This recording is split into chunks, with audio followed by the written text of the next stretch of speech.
بڑی توجہ سے سننا، اور یہاں جتنے کھڑے الحمدللہ میں سب کو پہچانتا ہوں، ہم سب حسینی ہے کہ نہیں ہے؟ ہاتھ اٹھا کے کون ہے؟ الحمدللہ ہم سب حسینی ہیں، اللہ کا فضل ہے۔ ان کی امام حسین کی والدہ کی شان میں گستاخی کی، ایسے بات ہے جب گستاخی ہوگی تو عاشق تو برداشت نہیں کریں گے، اس کو کچہری کے حوالے کر دیا، کورٹ کے حوالے کر دیا، کورٹ نے سزائے موت دے دی، اس کو سولی چڑھا دیا، پھانسی چڑھا دیا گیا۔ اب اس کے ماننے والوں نے 14 تاریخ کو میلہ لگایا، اس کے ماننے والوں نے جو اس کے سپورٹر تھے کہ بھائی اس کو غلط پھانسی کی سزا دی، ہم تو نہیں کہتے نا، اس کو تو یقیناً یہ سزا دی، یہ تو کوئی سزا نہیں ہے، قیامت میں اس کو پتا چلے گا کہ سیدہ پاک کی گستاخی کا سزا کیا ہوتی ہے، لیکن جہنم کا سب سے بدترین طبقہ اس کے حوالے کیا جائے گا، وہاں اس کو عذاب دیا جائے گا۔ اس کے ماننے والوں نے جو اس کے سپورٹر تھے کہا کہ نہیں اس کو غلط سزا دی، لہذا اس کے سپورٹ میں میلہ لگایا جس کو بسنت میلہ کہا گیا، اور اس میلے میں پتنگ بازی کا رواج شروع ہوا۔ یہ سن رہے ہیں نا آپ لوگ؟ پتنگ بازی کی اصلیت بتا رہا ہوں کہاں سے شروع ہوئی، وہاں سے پتنگ شروع ہوا، اور وہ پتنگ ہوا میں اڑتا ہوا آپ کی چھت تک آ گیا، آپ کے ہاتھوں تک اس کی ڈوری آ گئی۔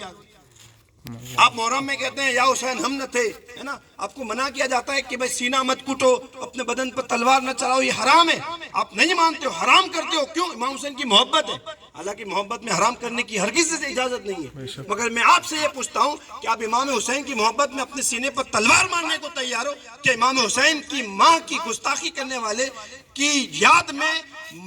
جو ہے منانے کے لیے جو پتنگ بازی شروع ہوئی گئی، اس پتنگ کی ڈوری کو چھوڑنے کے لیے تیار نہیں ہو؟ اب کہو نا ہو کہ نہیں ہو؟ جتنے تیار ہیں ہاتھ اٹھا کے کہ انشاءاللہ انشاءاللہ انشاءاللہ ہم سب حسینی ہیں کہ انشاءاللہ انشاءاللہ امام حسین کو قیامت میں منہ دکھانا ہے کہ نہیں ہے؟ ہم قیامت میں امام حسین کے سامنے اگر آپ کی والدہ کو کوئی برا بھلا کہے، گالی بکے، آپ برداشت کریں گے؟ نہیں کریں گے۔ اچھا جو اس کا سپورٹ کرے اس کو برداشت کریں گے؟ نہیں کریں گے۔ آپ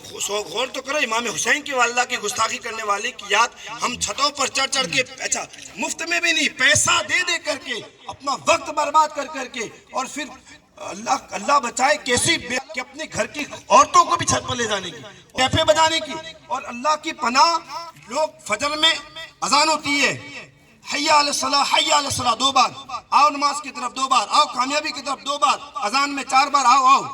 بلایا جاتا ہے، اقامت میں پھر 4 بار بلایا جاتا ہے، اس کے باوجود اٹھانے کے لیے صدائے مدینہ دینے کے لیے لوگ آتے ہیں کہ اٹھو فجر کا وقت ہو گیا، ہم نہیں اٹھتے۔ اور شرم کی بات یہ ہے کہ اترائن کے دن لوگ اذان سے پہلے چھتوں پر ٹھنڈی میں چڑھ جاتے ہیں اور ٹیپ بجاتے ہیں۔ اللہ میں اکبر کہتا ہوں قیامت میں امام حسین کو کیا منہ دکھاؤ گے، اور رسول اللہ کو کیا منہ دکھاؤ گے کہ میرے نبی نے فرمایا جس نے فاطمہ کو عزت دی اس نے مجھے عزت دی، اس نے مجھے تکلیف پہنچائی، اور جو نبی کو تکلیف پہنچائے وہ یقیناً جہنمی ہے، بے ایمان ہے تو یقیناً جہنمی ہے۔ لہٰذا میں آپ کی بارگاہ میں یہ علماء کرام اسی لیے آئے ہیں کہ ان خرافات سے آپ کو بچائیں، اور ان گستاخی والے دنوں کو آپ ہرگز نہ منائیں، ہے نا۔ آپ ہاتھ اٹھا کے کہ انشاءاللہ کون کون نہیں چکائے گا پتہ نہیں، انشاءاللہ، ہے نا۔ اب دیکھو آپ کو علم نہیں ہوگا، آپ نے چکا لیا، ہم سب توبہ کرتے ہیں ان علماء کرام کی موجودگی میں کہ اللہ پاک ہم نے جو جانے انجانے میں جتنے گناہ کیے مولا ہم سب کے گناہوں کو معاف فرمائے، آمین۔ ہم سب توبہ کرتے ہیں مولا سیدہ پاک خاتون جنت سیدہ فاطمہ طاہرہ سلام اللہ علیہا کے صدقے میں مولا، اور ان کے شہزادوں کے صدقے میں ہماری توبہ کو قبول فرما، اور انشاءاللہ ہم نیت کرتے ہیں کہ نہ خود چکائیں گے نہ دوسروں کو چکانے دیں گے انشاءاللہ۔ اب میں آپ کا شریعت حکم بیان کر دوں، پتنگ